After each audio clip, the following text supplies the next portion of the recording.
Bet on Bears fans, another edition of the Chicago Bears podcast coming your way. Pat the designer, Courtney Cronin back at it again. Courtney, it feels like it's been a while since we've done one of these with the holidays, but got a lot of news to get to today. Kyler Gordon looking like he could be back, but how soon are we going to get him back? The Rome Odunze update that Caleb Williams let slip, and we got to talk about this O-line as well, and the team as a whole heading into the playoffs. All that and more in today's episode of the Chicago Bears podcast. Hit that like button, subscribe to the page, leave a 5-star review. Y'all know what to do. As always, man, today's episode brought to you by Underdog. Make picks, win money. Courtney, I know you've been on TV all day. Hopefully this is the last one for you. How are you? I'm good. I'm here by myself. I feel like I've been here like by my lonely for the last couple hours because there was no practice today, as you mentioned. There's an injury report to go over, but it was an estimation because they'll only be on the field Wednesday and Thursday. But I've got to ask, are you pulling a McAfee right now because you're standing doing this pod? Is this the new development that's occurred since you and I last did an episode together like 2 weeks ago? Yeah, I'm going with the standing look. I like the standing look. Normally when it's full screen, we got a nice TV here, Chicago Bears podcast. We'll work it in. We'll figure out how to get that a little bit closer. But yeah, go to a little McAfee maybe. I like it. The Pat McAfee show, if you will. Guys, like if I could stand, like whenever I'm on TV, I'm never sitting usually. So like whenever I'm standing, I feel like I'm more locked in. So maybe that's the same for you too. Although you naturally have way more juice than anybody else I know. So that helps. Yeah, it is. I am very loud, and I'm usually very excited when the Bears are in the playoffs. That's something that we have to look forward to, and we're getting positive updates here, Courtney. I love hearing that the Bears are possibly getting Kyler Gordon back. He is designated to return here. I think that's where we got to start on today's podcast. Like I said to you guys, hit that like button, subscribe to the page, leave a 5-star review. Y'all know what to do. With him designated to return, 21-day window open, what is the realistic possibility that we see Kyler Gordon back on the field this coming Saturday versus the Packers? Because we saw when maybe, if you want to say, he was rushed back before, and that is how we got to the point where Kyler Gordon ends up getting put on IR. Is this one where it has to be all hands on deck, Courtney? Or is this one where it's like, if he's ready to go, he's ready to go. If he's not, we're not going to push it? Yeah, I don't think they would have designated him to return if they didn't feel that he was going to play this week or be in some capacity. Maybe he doesn't start. I mean, certainly they probably need him because, as we know, CJ Gardner-Johnson is in the concussion protocol. Ben Johnson made it pretty clear yesterday that that's where he will remain for the week. Yeah. That's a week-long thing. You're not going to try to rush that. That would be silly. And I think that Kyler Gordon coming back, knowing that he went on IR with the groin injury before that Cleveland game when he was already ruled out for that game, shows you that like there's a month that has passed and this is a one and done scenario. So I don't think that they would bring him back to sort of like, I guess, like slow play and be like, all right, we'll get him 1 week under because we might not be playing in a week if you think about it realistically. So I would imagine this was done today to get him, get him back on the grass, so to speak, even though today was a walkthrough. And if he practices in limited tomorrow or whether it's full, whatever it is, if he's giving you good practice time out there, they're going to give it a go. And I really have a hard time believing that if they didn't believe he had a real shot to play, that they would activate him or designate him to return with the prospect of him coming off IR on Saturday morning.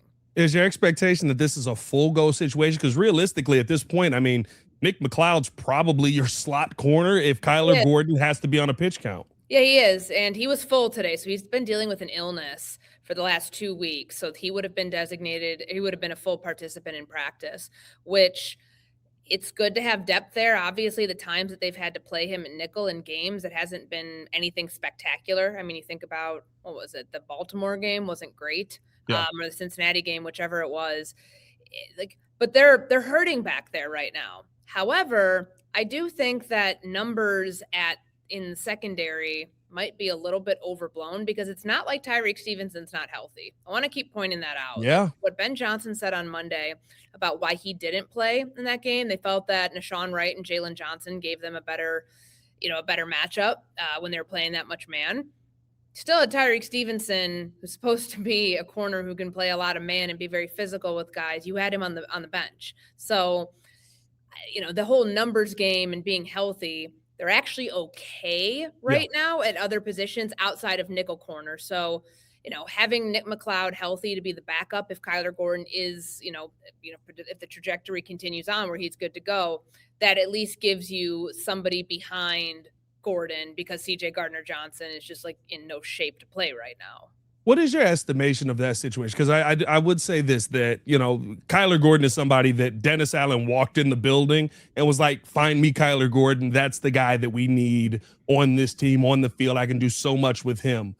It seems like since Jalen Johnson has come back, I don't know, like, to me in that Detroit game, I thought he spent a lot of time on Isaac Tesla, which that's not where you want your number one cornerback to be. And Tyreek Stevenson, like, just not being able to get on the field. Do we have a couple of guys that we talked about coming into the season being key pieces of this team in DA's doghouse right now? Or is this just kind of how things are working out numbers wise for these guys? It's interesting because obviously Nashawn Wright has had a terrific season. Yeah.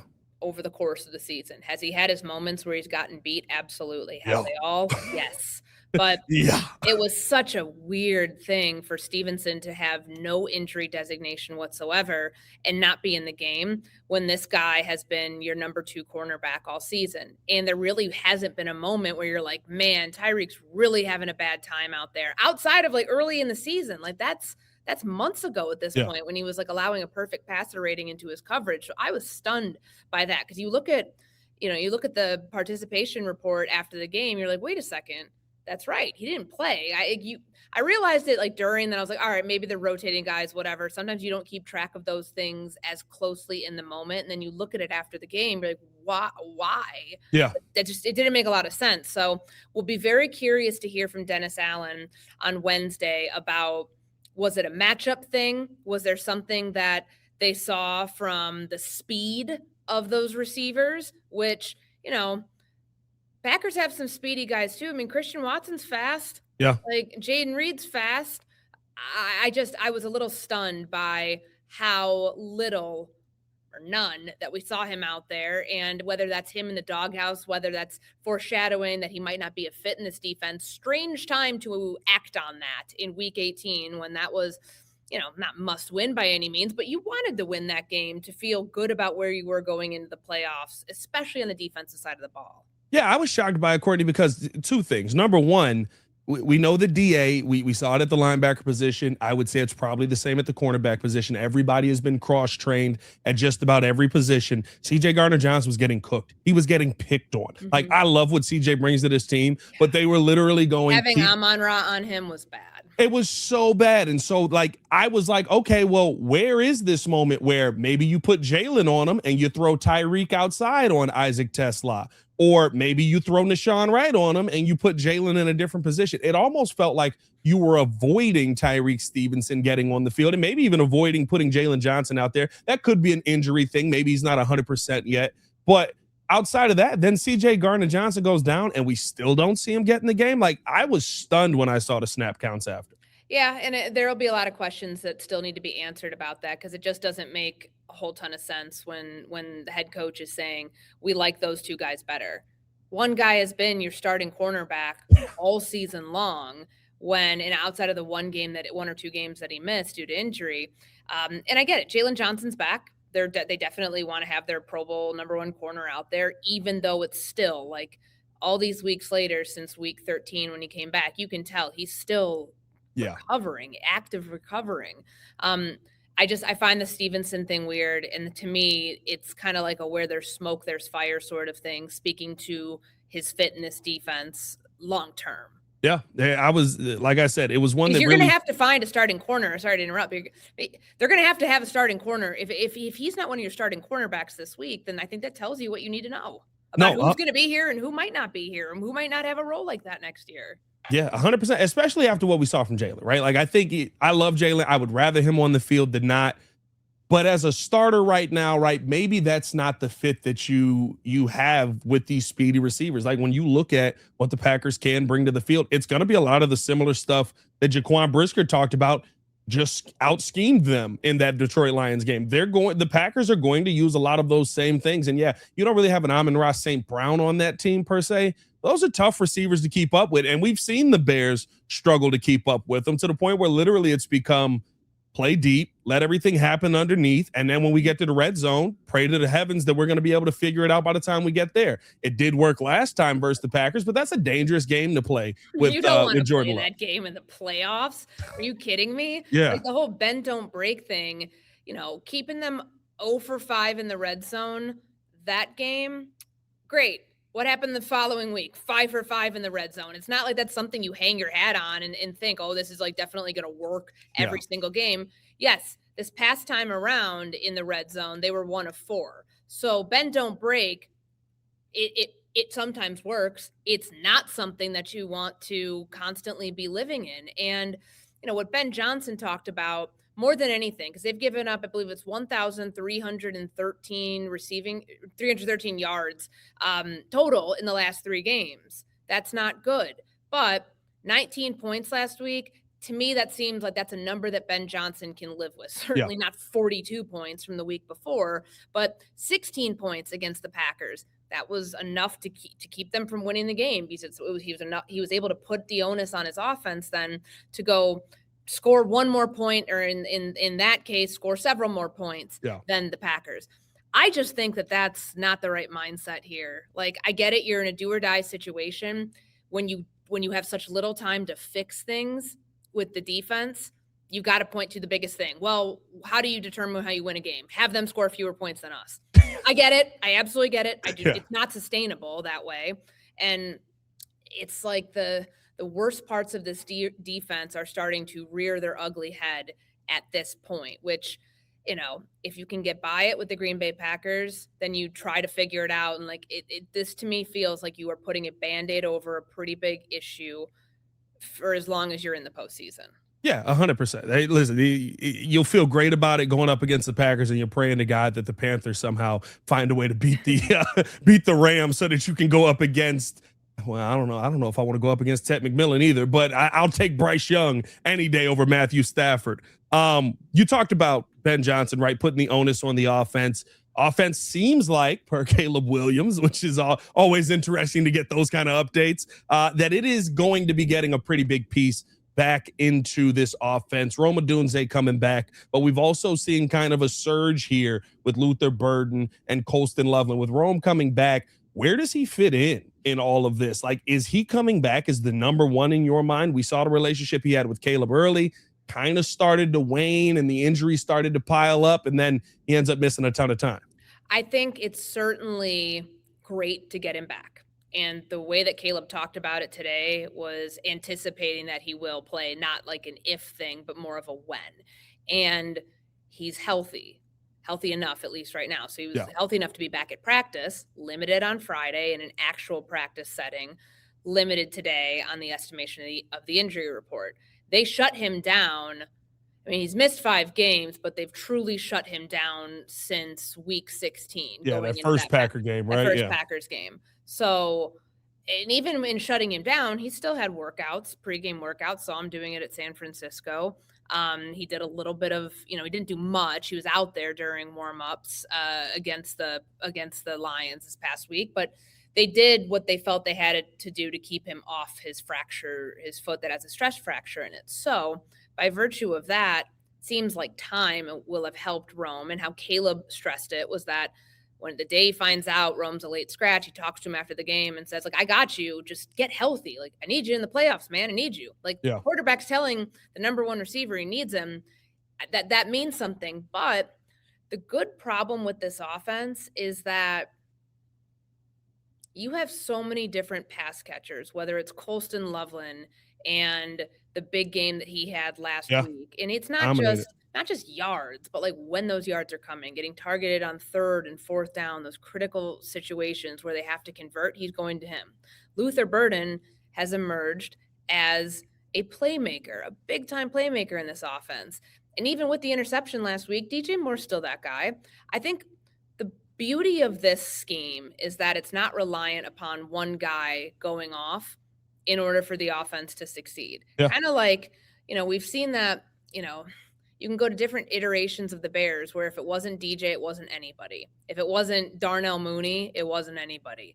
Like, and I'm just thinking of like recent years where there was like the one guy and then everybody else. And sometimes there really wasn't anybody else to speak of. And to have 11 different pass catchers this year, some who have caught a lot of passes like Odunze and Burden and Rome and DJ, and some who haven't, like Devin Duvernay getting involved in the action. Yeah. Like, it's, to me, the depth there shows you that they don't feel like they're going to have to force feed it to Rome. So no, I don't anticipate it goes right back to like, let's get out there and Rome go catch 10 targets and catch 7 of them. Could it happen? Sure. But I think with the way that the 2 rookies have been playing recently, you are comfortable making them your top targets because that's what's been working. You got to listen to like the context clues here. Like, to me, when Ben Johnson talks about the slow starts on offense, I'm not going to change up my play calls. I trust the process. We trust what we're running during the week. Why all of a sudden would you change up what you're doing and what's been working just because you get your top receiver back? Like, it's not like he's got that much of a gap on everybody else. You know what I'm saying? That's like, the thing. Yeah. If Rome was, I don't Justin know. Jefferson. If he was Justin Jefferson, if he was Jamar Chase, if he was one of the top guys, then sure. But his production mirrors just about everybody on this offense, and that's not a bad place to be if you're Ben Johnson or Caleb Williams. And the trust that Caleb has in these guys, he's built over time. But I do think that becomes a built over time thing that's reps on reps on reps. Rome has not played since the Philly game. They're going to be naturally, based on what we've seen, they're going to be out of sync early on. It's going to take a minute, and you don't have time to waste here. Not with the way the offense has been playing in the last couple of first halves. I mean, the amount that they've been outscored, the 2 of 12 on third down in the first half, the last 3 games, that's bad. Like, time of possession they're losing, first downs they're getting outgained, like yards, all of it. So I would think Rome healthy, Rome goes, but Rome is not necessarily finishing with the top receiving stat line, nor should he be relied on to do that this week. I do wonder if, like you bring it up and how Caleb talked about it, where he had to go to him and say, hey, dog, just get healthy, man. Like, I wonder if that was some of why we weren't seeing that connection stay consistent. If it was because Rome was banged up and he's trying to fight through some things. Although, like, listen, there's some tough passes where they hit Rome in the hand. You got to bring him in. I think Rome would say those are passes that he had to bring in. But for the most part, it truly did feel like that relationship started to get a little bit off sync. Maybe as Caleb was getting more on time, Rome just wasn't able to keep up with it. So something definitely to keep an eye on. I do agree with you, though. I think, when you talk about how everyone has gotten involved, I mean, you look at the pass catchers on this team, it's literally been everyone just about even getting target share here. So hopefully we see that relationship get back on track, but not something where you try to start force feeding it and you get yourself more out of sync. One more name offensively that I thought, I mean, listen, at this point, it's a massive name. Ozzie Trapillo limited today with that quad injury. We saw him working out before the game last time, doesn't end up going in the game. Where do we feel with that? Is that something that you think is kind of a wait and see approach here? Is that something that's more serious, or is it's playoffs? Ozzie's going to be out there. Correct me if I'm wrong. I think he had 2 injuries on there last week, and there was the illness too going in with that, right? Yeah, so or something else, because I know I believe he's got a quad injury. He had knee and quad last week. Knee and so quad. It was questionable. Right now today it's only quad. So good sign that it's not multiple things that are ailing him at this point. He would have been limited today.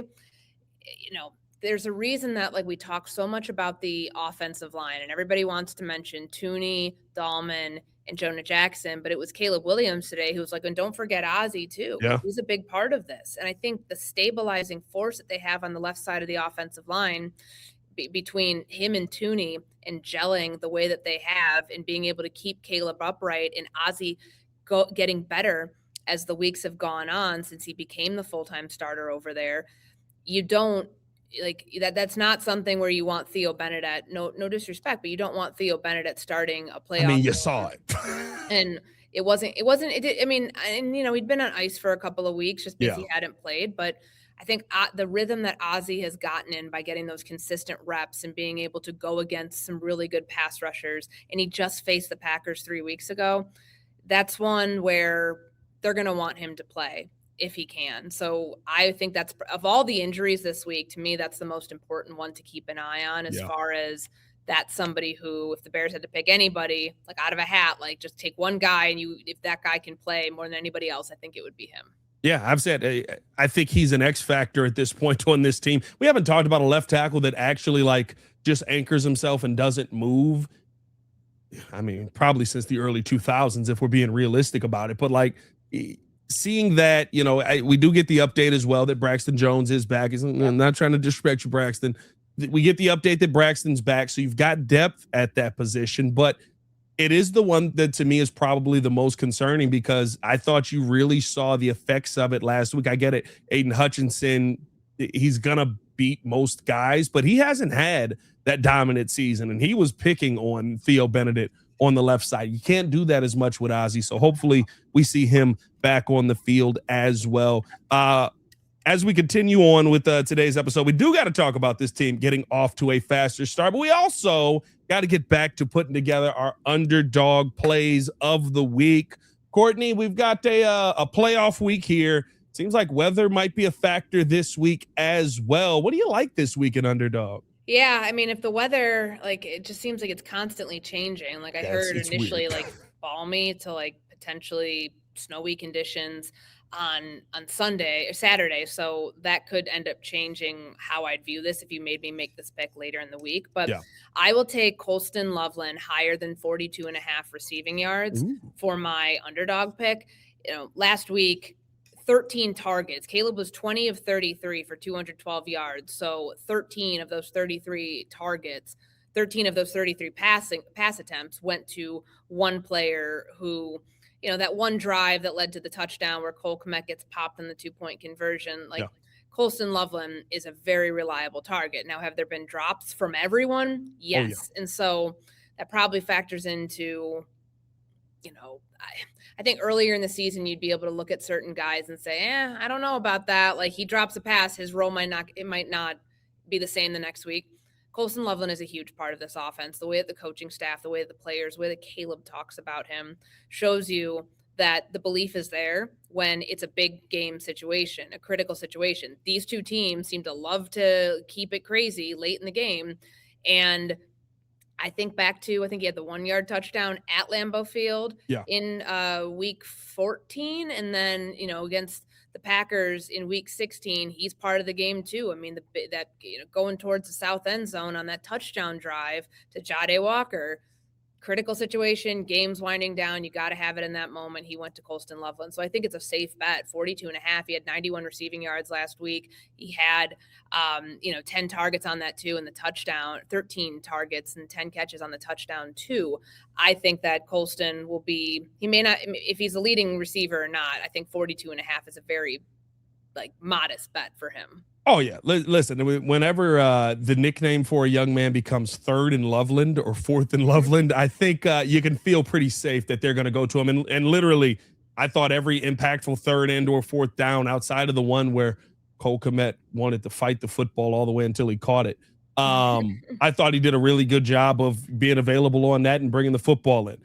Make sure that you guys are tapped in with everything going on at Underdog. Download the app today. Sign up with the promo code CBP to score $75 in bonus entries. When you play your first $5, that's promo code CBP. Underdog. Make picks, win money. EOQ, the disclaimer. Must be 18 years or older, 19 or older in Alabama and Nebraska, 19 or older in Colorado for some games, 21 or over in Arizona, Massachusetts, and Virginia, and present in a state where Underdog Fantasy operates. Terms apply. See assets.underdogfantasy.com/web/play and get terms _DFS_.html for details. Offer not valid in Maryland, Michigan, New Jersey, New York, Ohio, and Pennsylvania. Concerned with your play? Call 1-800-GAMBLER or visit www.ncpgambling.org. In New York, call the 24/7 Hope line at 1-877-8-HOPE-NY or text HOPE-NY 467-369. I love that my husband's so handy. He leaves more money for the important stuff. Whoa. Gosh darn it, Steve. Ow. Don't be like Steve. Call Avondale Roofing. DIY is for Pinterest, not your roof.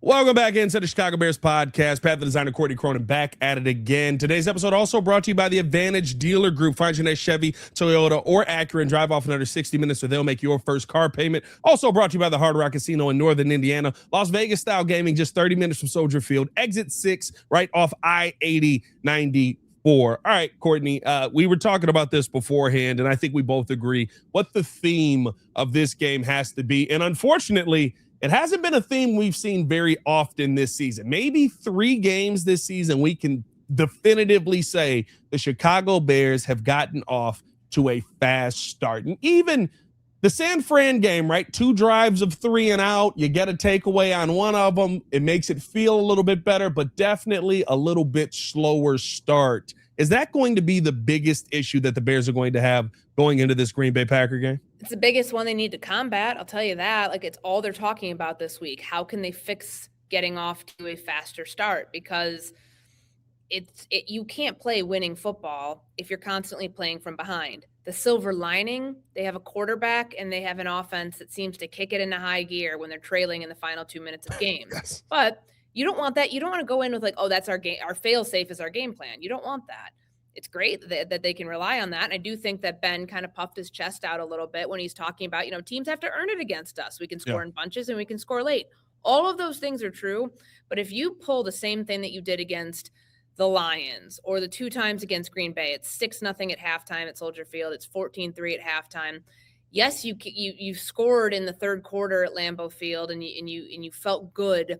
Like, that rally felt better, I think, honestly, than the rally. Than the one where you win, yeah. The one where you win because it started earlier in the game. Yeah. So didn't take an onside kick.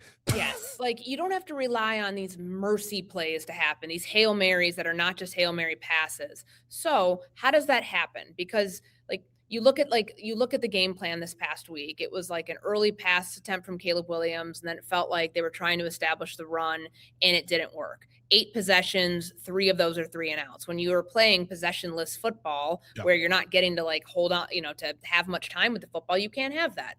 Now, Ben Johnson's not going to change up his play calls. He said that. It's not like he's going to all of a sudden alter what he's been doing, but there has to be a sense of urgency to get the first down, as Caleb likes to use that basketball analogy, to see the ball go through the hoop, to get in a rhythm. If you don't get in a rhythm, Packers may be a 7 seed. That's a team that can jump on you. They have history with you. They almost beat you twice now this season. It's not something like Jordan Love's coming back. It's not like the team that was out there last week, like with Clayton Tune at quarterback. That's one of those throw the tape out. Like, you're not using that tape to at all. This is second string and third string guys out there. The team that was here on December 20th is a team that can beat you, and a team that doesn't have Micah Parsons and still got after stress them up front. Yeah. So if that doesn't happen, I don't think they win this game. I don't think you can, just because they haven't been able to pull out. The last 2 games, have they been close? Yes. But for whatever reason, whether you want to blame the punt on 4th and 5, or you want to blame Ben Johnson not getting the play call off fast enough, on letting the game end on 2nd down because he's wearing down the clock in San Francisco, whatever. Like, those are facts, that it's not just like, oh, well, the Bears of like a few weeks before that would have won that game. No, it just doesn't happen. So I think that while you do have confidence that if your back's against the wall, you've got an offense that can go out there and handle it, with the way that the defense is playing, with the amount of yards that they're giving up, stretching the field, time of possession is not Chicago's friend right now. If you don't get off to a fast start, you will lose this game. The biggest thing for me coming into this game, Courtney, to help you get off to a faster start, and you alluded to it. I saw this tweet from a young man, Nick Whalen, earlier in the week, and I thought it was the epitome of this. Versus Philly, week 13, you ran it 40 times. Green Bay, week 14, you ran it 27. Week 15 versus Cleveland, 29. 16 versus Green Bay, 22. 17 versus San Francisco, 17 times. I'll give you a little grace on that. 38 points. All right, I get it. You're going I also bar think for that bar. but they also could have probably tried to slow the game down by running little time of possession game. Exactly where I'm going. Week 18 versus Detroit, 16 runs there. You got to get back to establishing that run game that was, early on in the season, remember how we talked about slowing down Dallas's high-powered offense that was really good for most of the year? It was an 18-play drive where it was 8 or 15 straight runs in a row, and it ate up 10 minutes of clock. Yeah, that was their longest drive of the season. And it's like, that to me was the biggest indicator last week of how few times they ran the ball. And then even before that, with the San Francisco 49ers, of where have they gone in establishing the run. And yeah, the first drive, it felt like they were trying to, and then they got away from it. So it just felt so disjointed. If you don't do it against this Packers team, though, where you can run the ball on them, like teams have done that. Look at Baltimore 2 weeks ago. Like, come on. That's not that hard to fathom that. Like, I'm not saying anybody's going to be Derrick Henry out here, but look at what happened then. Like, why can't the Bears do that?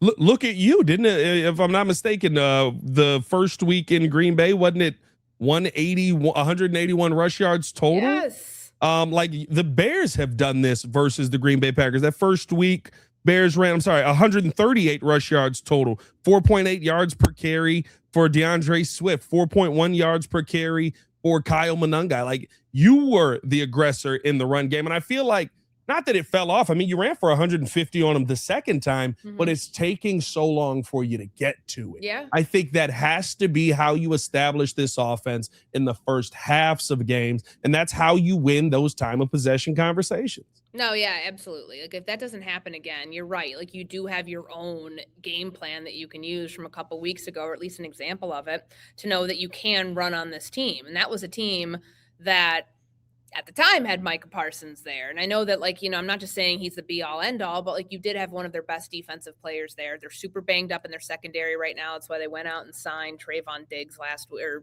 claimed Trayvon Diggs last week. This is they are the more. Which I'm so excited we got Rome back for that. I just remember that in Dallas. That was fun. Yeah. Anyway. I mean, they're the healthier team. And they're the healthier team with the advantage that should very well be the advantage on offense against this Packers team. Yeah. That's the bottom line for me. Like I go into this game, not to say overly confident, but I feel like the Bears should win this game. You're healthier. All the football reasons that should play in a part at some point this season favor you. You have the better offensive line right now. They have the worst offensive line versus your defensive line that does have a 10-sack player on it. Like you should be able to find ways to get to the quarterback. Here's the problem though. I could have said all those things versus Detroit. It comes down to how well this team comes out and executes plays. Like you said, Ben Johnson tried to establish the run early on. I know a lot of people were getting on, why aren't we running the football more? Colston Loveland catches the ball on third down, you probably start running again. If Luther Burden catches the ball on third down, you probably start running again. You can't miss those opportunities, especially in the playoffs and in a game. You mentioned it during the underdog play, right? Like in a game where the weather may be a real factor here. I don't know where we're at with all of this, but it sounds like we might be getting upwards of 18 to 30 mile per hour winds in this game. I think that would be the highest we've seen since the Philly game. Like this could be a game that dictates you need to run the football a ton. Yeah. And if that's the case, you've got two running backs, one that just crossed 1,000 yards in the season, who just hit his season high in his career in DeAndre Swift. I'd like to see some more Kyle Monangai. I feel like he's kind of disappeared these last few weeks. He had the big run against San Francisco, runs into the defender, and then we kind of didn't see him from then on out. I think that those two can handle quite a load here, and that you're going to want to find a way to get the ball in their hands. Because remember, Ben Johnson said this past game plan was one of their more simple game plans that they had. Yeah. You're not holding any. I mean, he said they weren't holding anything back in that, but like, you are taking every unscouted look, everything that you think that's going to catch this Packers team off guard, because you might not be able to use it the next week. You're using it now. And there's such a huge opportunity for them to get back to the type of football that almost won you that game in Green Bay and then won you the game here against Green Bay 3 weeks ago. Of course, we'll be breaking this game down all week. Courtney will be back on. So just in case we do get an updated weather report, I will allow you the right to change your Colston Loveland pick should you need to, because I think that this weather could dictate a lot when it comes to how the game plan is run. I do want to finish it out with this, though. We've seen with the season ending for the first time in a long time, Courtney, we're not talking about firing coaches and hiring coaches and draft picks. It's so nice. It's so nice. I'm so happy.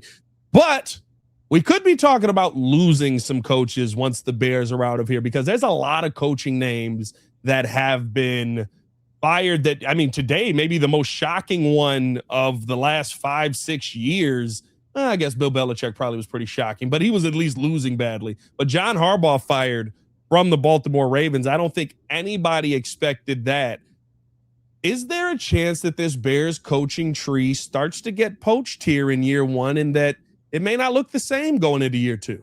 Well, I think the one thing you need to know about coaching and like the way that it works in terms of, it's different than front office jobs where you can block people from going certain places unless it is a major step up. So if you think about the names, like let's just think about head coaching jobs, because there were a lot of coordinators that were fired on Tuesday. Obviously, if there is a position coach here that wants to be an offensive coordinator and is looking at any of these openings, like it's hard to envision that. What's Eric Bieniemy going to go back to Washington and go take over for Cliff Kingsbury? No. So the only one I thought about was with John Morton being fired today, does Dan Campbell say, "Hey, buddy, can I get Declan Doyle off your hands, and I'm gonna give him a play calling role," which Ben would have to allow him to interview because technically it's the same job. Yeah, and I mean, well, technically it's a step up because he'd be actually calling plays there. Like, I think Declan eventually will be a head coaching candidate. Yes. Obviously, he's got to take that step first to call plays because his name's already being brought up there and the buzz is out there. But I can't see that one happening right now for a number of different reasons. Obviously, like they're in the thick of the playoffs right now. The Lions are not. So like he'd have to wait at least a week, I believe, to interview for that job. Yep. And it might not be like I thought you were going to ask me, like, would John Morton come here? Considering, like, could do that too, I don't believe that to be the case. I don't know. Like, if you start like at the highest level, you think about their offensive coordinator and their defensive coordinator in Chicago. I don't believe that Dennis Allen will be getting any head coaching looks, and he's not going to go anywhere else. Like, you're a defensive coordinator. Like, Declan Doyle is an offensive coordinator, but he doesn't call plays. So if he got the opportunity to do it somewhere else, would he? I think there's always a chance, but it would have to be, and that's a good offense. But I don't know if he'd be like, he doesn't have the connection to Dan Campbell. You know what I'm saying? Like, he had the connection via Sean Payton with the New Orleans staff, where yes, technically, like there's a lot of different degrees there where that would somehow get back to Dan Campbell. And I don't know, maybe he had worked with Campbell I don't know if there was any overlap when Campbell was in New Orleans. I'm not entirely sure on that. I think that Declan was out in Denver at that time, or had like maybe just gotten out there. Anyways, I don't know if I see it yet, maybe, but if in the future, I would say that, the more this team wins, the more this team's offense looks really good, he'll get an opportunity to actually call his own plays somewhere. Yeah, he's one that I think probably has to get that play calling role before he takes that head coaching step. But I do agree with you. I think that he's going to be a head coach at some point. Just talking with him in pressers and on the side, like he feels like you're talking to a head coach there. And Antoine Randall and Al Harris, those are guys that I think people may be looking at in more of a leadership role. Any possibility that maybe they get DC call, OC call, anything in that kind of conversation? Yeah, the thing about Al Harris, and everybody's brought up, like, could he go back to Dallas? Like, I can't speak to what his relationship is like with ownership, with that staff down there. Yeah. But clearly he was able to leave when, the new staff took over and they didn't retain him as the cornerbacks coach. Like, Eberflus brought in majority of his own staff when he was down there. And I don't know if they think, okay, well, Al, I think they're looking at some different names that are like maybe some bigger names, just in terms of guys who have called plays as defensive play callers for that role. So it feels like we might be year 2. Good coaching staff sticks around. So that feels good. Listen, I want everybody to go on and be successful. But what you like is you feel like you've got a great mix here with this coaching staff. And so hopefully that's something that continues to build here, because we've seen now you do have Dennis Allen and Ben Johnson, who are your play callers and are going to be your play callers. But it does seem like there's some really good up and coming guys on this roster that eventually may be gone. So having that for 2 years in a row would be really nice, especially for development, because we need a lot of defensive development. But hey, we hope that this continues to be a good situation for the Bears. Feels like throughout the week the health is getting better. Feels like this team is starting to lock in here a little bit, and hopefully we have all systems go by the time Saturday gets here. But hey, For Courtney Cronin, it's your boy Pat the Designer. Back at it again. We appreciate y'all for tuning in and showing love. As always, hit that like button, subscribe to the page, leave a 5-star review. Y'all know what to do. We'll keep you covered on everything Chicago Bears here and, of course, on ESPN 1000. Y'all stay safe out there, Chicago. Bear down. One love. Peace.